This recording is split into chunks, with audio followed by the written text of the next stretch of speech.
Hello, I went through your question in the tech community about not receiving external emails, and I wanted to reply to you in this video with the ultimate guide on how to troubleshoot and solve this issue. So let's start. In order to troubleshoot this issue, you have first to double check and ask if it's only one user is affected or more than a user, so we can decide how we can go further. If it's only one user, so we will take it from that way. If it's all users, so we will only take the actions that are more for company level or org-wide settings, we can call them. Step number 2 is to check the web version of Outlook. In order to do it, you can, from the admin center, you can go to the top waffle menu, the 9 dots top left side, then go to Outlook, or you can type outlook.office.com with this email. So we can test it and see how it works to narrow down the issue and to understand how it's working. This might help also us to isolate the issue from the desktop. In case the issue appears only on the desktop app, so we will handle it from the desktop app end. But if it works, or if the issue occurring again in the web version, it means that it's both web and desktop version, so we might have to handle it on a higher server level. Number 3 is to check the message trace, and in order to access the message trace, we have to scroll back to the main admin center, scroll down, then go to Exchange Online Admin Center, where we manage everything in the back end of our emails. So then we go to Mail Flow, Message Trace, Start a Trace, who is the sender, and when. This way we will see the old message. So this opens the message trace. I got some random emails that has been sent to me. What I can see from them, the message, the event news, if it's redirected, what's went wrong, what's went right. I have no errors, that's why I'm not getting anything. But from here you can get it.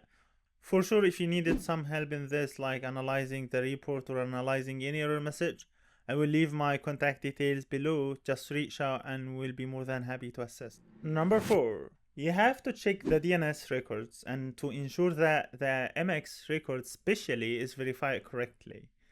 In order to do it, you need to go back to the admin center at admin.microsoft.com, scroll down to settings, domains.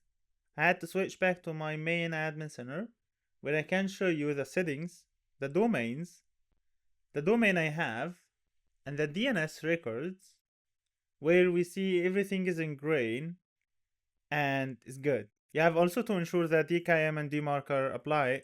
I might speak about them separately later, but they are very important when it comes to the email integrity. After ensuring the MX is verified, we can go to the step number 5. It's more about the blocked sender. So we have to ensure that we are not blocking any domain that we want to communicate with. And in order to check this in the system, we have to go to the admin center, scroll down, secure the admin center, sign in. This is my test account.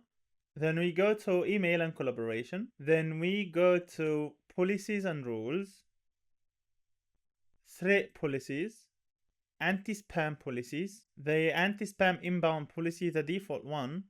And down here we check if we have this users in the allowed or blocked senders in our list.